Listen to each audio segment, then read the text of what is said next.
All right, good evening, guys. Ken at Tortoise Capital. This is the nightly strategy podcast for November 11th, 2021. This is a quick look at the foundations course. I am migrating foundations from Talent LMS over to Rizuku. And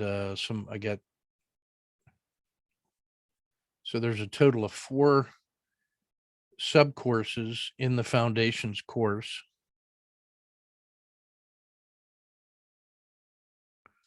It has a boot camp, which has all of these, and there's probably 30 hours of material on this one. Start with how to set up your charts, what it looks like when you get it going. Some information on the ecosystems. That's like the RLCO framework, the Bollinger Bands, the MACD, 4 seasons, all of those elements that go into interpreting how we set up the charts. That really comes out in the ecosystem. And you see that later when we do the multi-time frame, multi-lens analysis. That's where we kind of make sense of everything in a systematic way. That's really the meat and potatoes. How we do coaching. These elements in here have to do with the trader's mind, psychological elements. These start getting into the technical elements, the systems and the rules. This is more on psychology.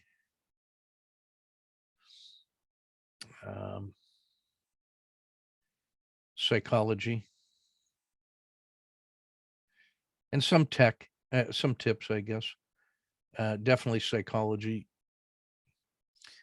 This is good introduction to the principles of the frog, which is then introduced as a way to simplify life.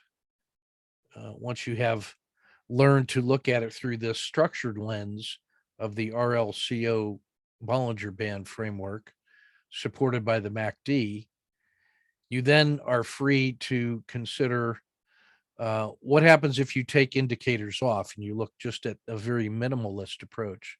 So that gets you into how to do frogs intraday and then into swings. And it looks at the different forms of the frog that we've used through the years. This one was a live debrief from a live trading workshop. So there were some important lessons learned. Refinement of the range stat and the 4 seasons of MACD, and then how to use swing systems as signal generators. And this one about chain trading and how to manage the monkey mind, and what that should read as a C- performance should be profitable, that when you're not especially excellent, you should still be profitable. This one is psychology on how to integrate different bodies of knowledge, especially when you have self-knowledge and you have professional knowledge in different domains where you've been successful. We want to learn how to bring those into the trading practice to be more effective on things that we are already excellent at. What are the habits of mind that we developed in our professional practice that are going to have a payoff in how we approach trading? These two here, the WMB3 is another way to do simple rule sets based on observation, elegant simplicity. Where do good ideas and systems come from? This one, using the daily and weekend reports, is a systematic walkthrough of the reports, generating a list of trading ideas from one of our workshops. Now, this one is kind of was developed during live trading, and I call it visual box trading. And it is related in many ways to frog theory, but it takes the idea of the minimum manageable risk box and treats that as, what if that was like a frog box conceptually, but we could start using some judgment that we have learned how to build, from the RLCO framework and from all our trade management. What if we could do something other than just mechanical work? And so visual box trading is a way to do that. And finally, this section on the multi-time frame, multi-lens analysis is a example of how to go through from 4 different times in the market. How to build a comprehensive view of the price framework, using monthly, weekly, daily, hourly, 30-minute charts, looking at the 5 different lenses that we use: MACD, RLCO, regression line fractal framework, support and resistance.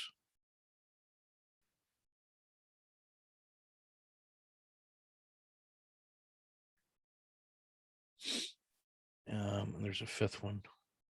I'll leave it to you to sort that one out. And then finally, the idea of strategic choice. When you have these multiple ways of going, how do you blend them into kind of a meta system? So that's what gets you through the foundations boot camp. The second course, psychology and self-discovery, are all really devoted to inner work, figuring out who you are, and how that maps to your trading psychology. Those are exercises that are from live coaching sessions that have proven to be pretty powerful. Then we have one on the 37 strategies,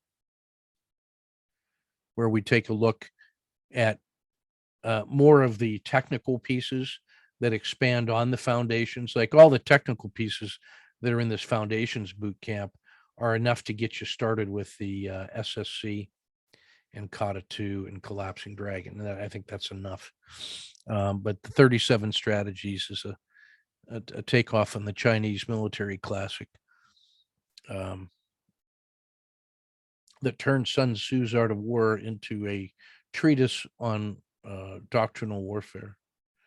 So it took the art of war to the next level. So 37 strategies is our way of doing that, with talking about the big ideas of multiple time frames. Brain mode power is an instrument. I am licensed in it. It gives you a scientific basis for examining learning styles and helping you integrate insights from the world of visual learning, audio learning, and kinesthetic learning, as well as your orientation for how you like to process information, bottoms up, top down, or a hybrid. So it's a way to analyze learning and decision making preferences based on some work that I did during my doctorate. I got licensed in that, and it's an extra service I offer.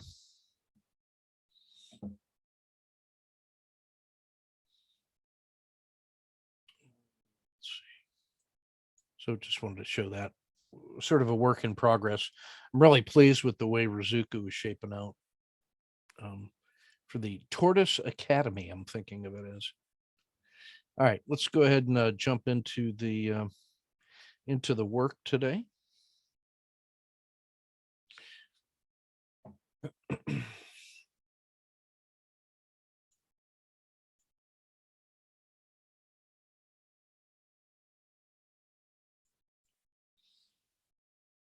Let's see, who was this? Was this Les? Yeah. Yeah. First Kepler from Les.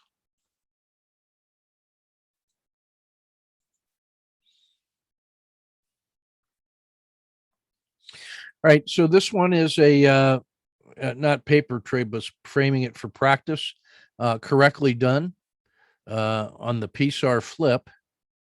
Now he picks up the downward bias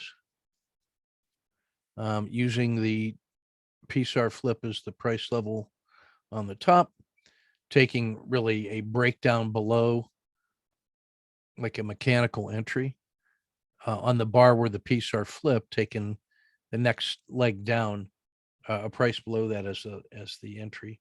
Here's the RL270, which is sort of like the dividing line between up and down. You can see that in the long trend, that thing is up. And then right in this area is where the price shifts. So this looks, when you see the 10 and the 30 have all rolled over, and now the 90 is slowly rolling over. This looks like the 10 270 crossover. That cross is sort of like the demarcation of a new leg. So he gets short there, makes a nice cover, because why not? It failed to fail further, especially with that departure up from Z3, and it did not continue. That makes this a really good exit, and you lock that in. Nicely done. This looks like now a harsh winter, bottoms out.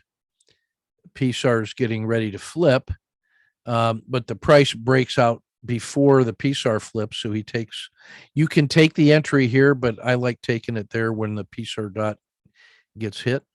And that's a good exit right there.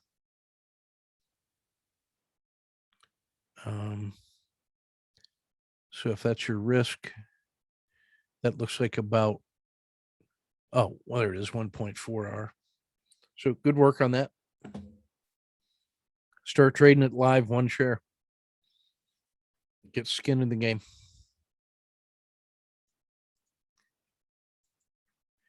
Here's Boeing.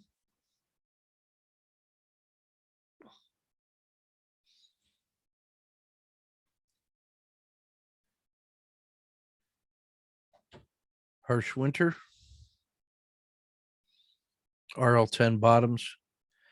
Crosses the baby dragon. Enters the dragon. Crosses the spine. Leaves the dragon. This is the case where that price broke out and crossed the PSAR. So that's a reasonable entry. You bring your stop down to where the RL10 bottoms out. You can see that's where the PSAR flips to. So there's your risk box. This thing runs up right away. It's already out here to like Z 1.5, then starts rolling over. I might have taken that right here, halfway back into the river. So here's Z1 and here's Z0. Instead of letting that come all the way from 1.5 all the way down to 0, I might have just taken this like halfway back and cash that one. And that would give you probably a 0.7 R instead.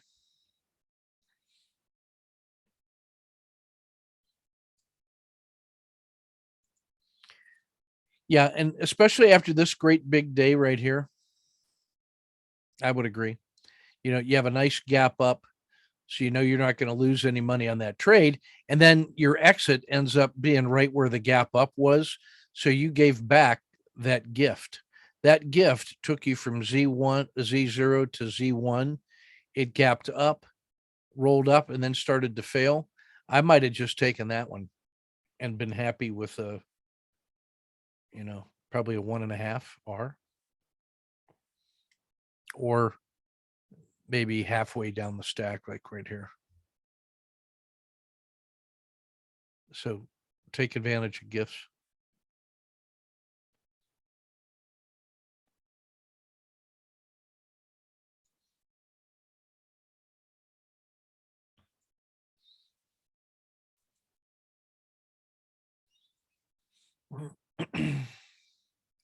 All right, here's Ken H.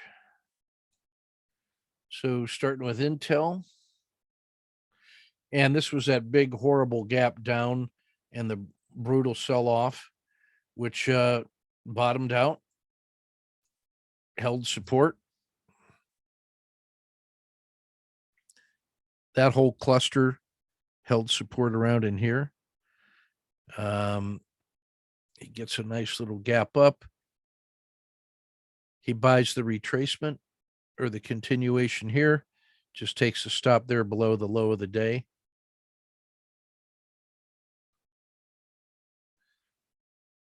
Support, support, another nice little gap up, support. I might have thought about this when that hits Z3 and starts rolling over. I might have just have been happy with that, especially given the size of this meltdown. And on the daily, this is looking like it gets up in here. That Z3, certainly, if you don't get this one, then I think you got to get this one.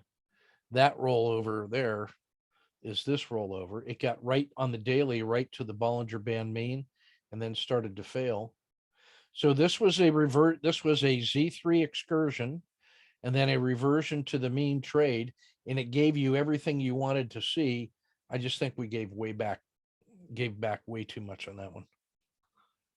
So I'd like to see you get out here, or certainly here, because now this peak, and then it's starting to roll over again. And now this is where it crosses the dragon, and that hits the PSAR. So any one of those three.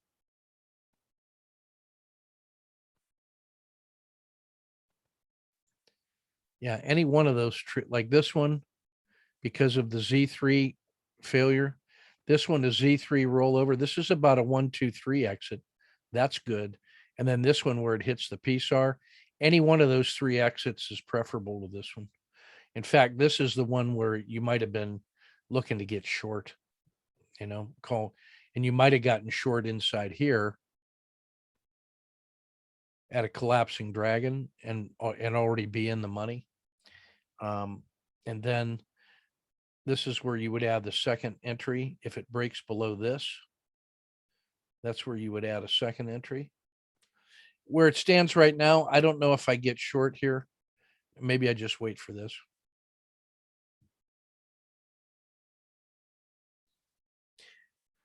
If you're only checking after market lows or market close, let's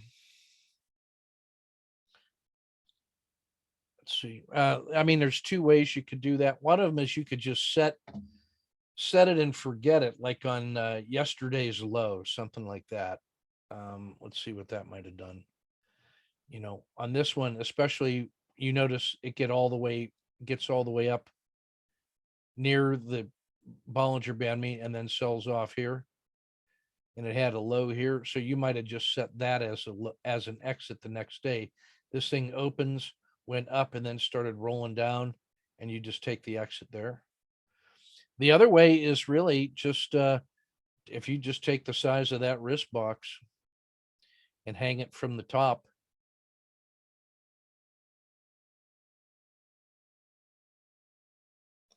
That's about 80 cents. 80 cents from 52 is 51.20.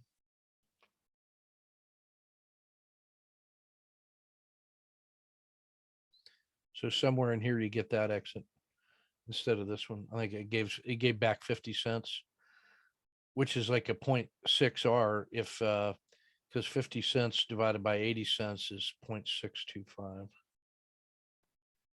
So that feels like we gave back more.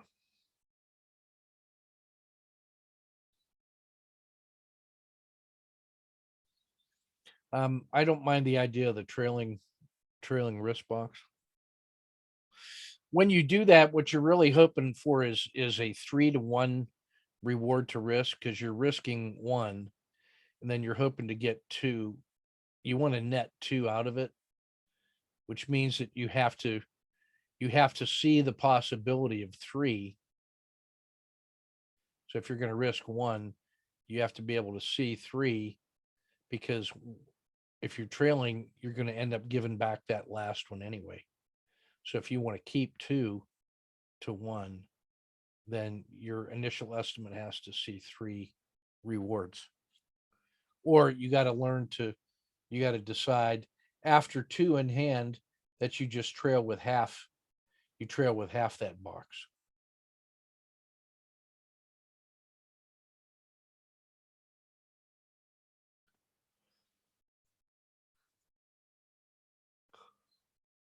All right, Wheat and Precious.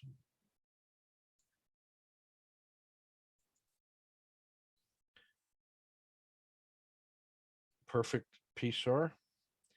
Takes the tighter stop like a 2-bar low or almost bottom of the dragon. Locks in 3R.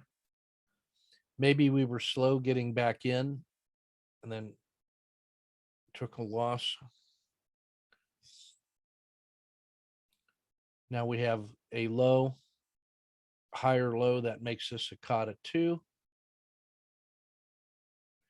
So we might have taken this entry, more likely that entry, but I could live with that one too, where it takes out the top. That's like an emerging dragon. That's not bad. And that, this entry here around 41.75 is right about here. That would have gotten you in somewhere in this region instead of here. Still, that's pretty good. You got in and then got the favorable gap. Got lucky here. Hooray. I might have looked at adding a second position here.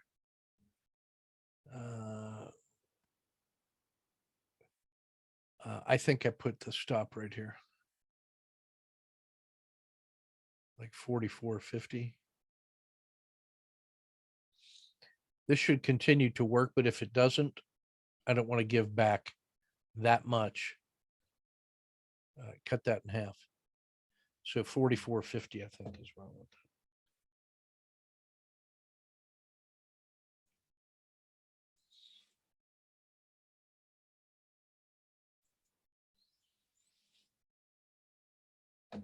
DQ. Just crushing this one. Man. Second, third position. How you managed to not exit there, I don't know. I suspect there were some exits in there. Then the pullback, here's your COTA 2.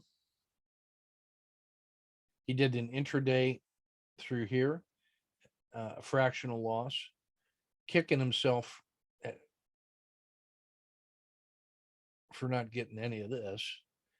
Got long, little scratch.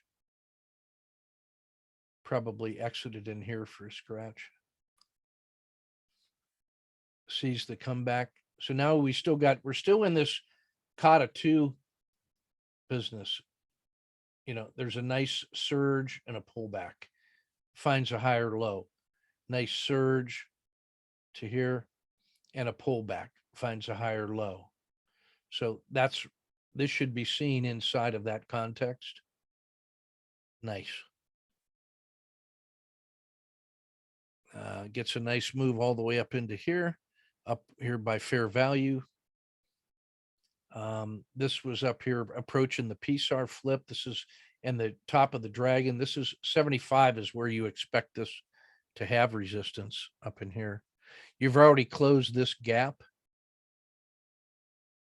And it's starting to fail. So I think I would bring this up to here. I'd give it about that much room. I want to lock in that extra piece. Raise your stop to that looks like about 72. Then I think if it breaks above, call that 74, I think you're looking at another position long here, because it should get through this, and then you're looking for it to get up to here. So I like another position at around 74. Especially on the strength and the energy.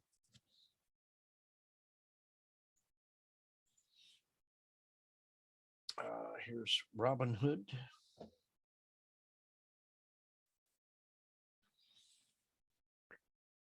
Strong support. perfect entry.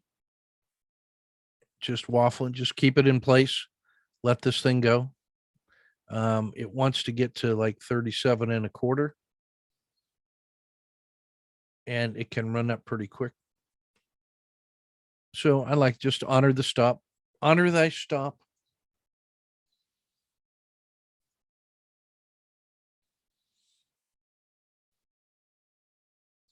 Junior gold miners, crushing it. Here's your Kata 2 at around 45. That's probably, this cluster. Because of the gap, had to get this. You were white knuckling it here. And you'd have re-entered somewhere up in here anyway. So you're in good shape. That's good tight stop. Worthwhile.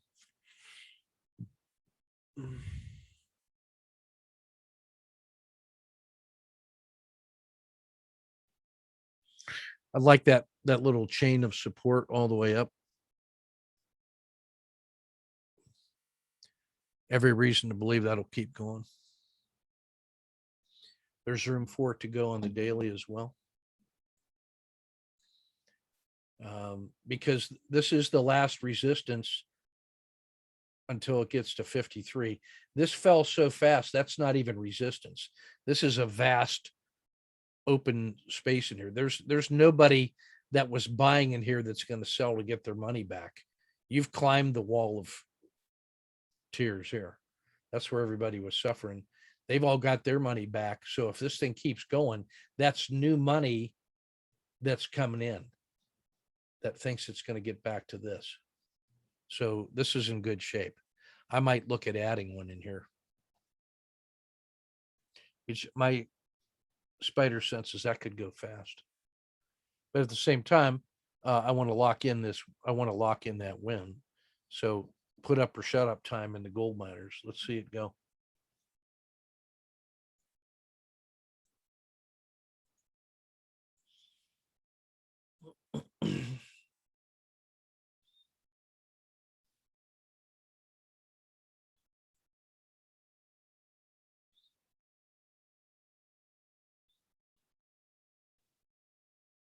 Strong support, first surge up, double top rolled over. Now it's trying to find support around 260, which if it does, will give this a Kata 2 flavor, which is good.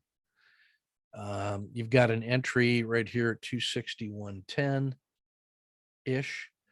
You raised your stop from here to there. I might bring it up just a little bit more and get paid on this for the trouble. A little bit of support here. It's a resistance it's got to get through. And then 275 is in target area. I might let this go a little further and add a second position here to play to there. And if that works, this will go fast. And then the real test is 285. So you're well started on that one.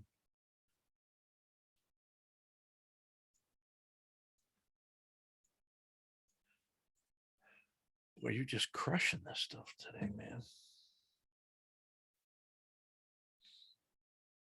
It's not an accident that the guy who's posting all the charts is getting the benefits of it.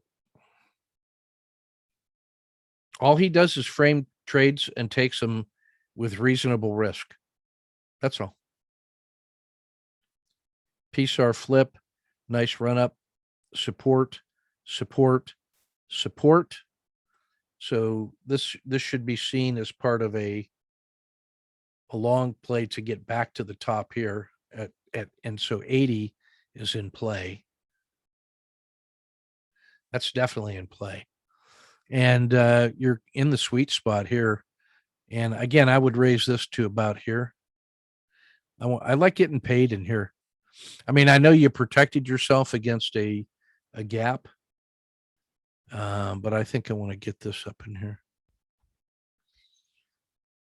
Well, Les, I want to see evidence of you learn it by you continuing to post charts. when you post charts, we can see evidence that you are learning. Listening isn't learning. Framing trades and posting them is learning. And that takes courage. I like that. Yeah, this was, obviously in retrospect, that was the sweet spot for the Kata 2, or the SSC, I should say. I don't mind you getting past all of this crap before taking it off, because that was, and then this move here, which was fast to the downside, you can see how fast that's moving up. So I could almost think of another move at 76 to play to 79. But otherwise, Merck's in good shape.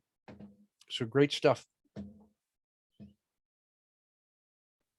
Awesome sauce, dude. Killing it. So for Ken H, I put I started the protreptic course. I will be doing my readings of the first chapter in his book, plus the initial reading, and starting to post my notes. So appreciate you being my accountability partner on that. I'll be learning in public. And I think we're going to have fun with that course. All right. That's everything I got for you guys. Take good care. We shall see you tomorrow with trade frames for the week ahead.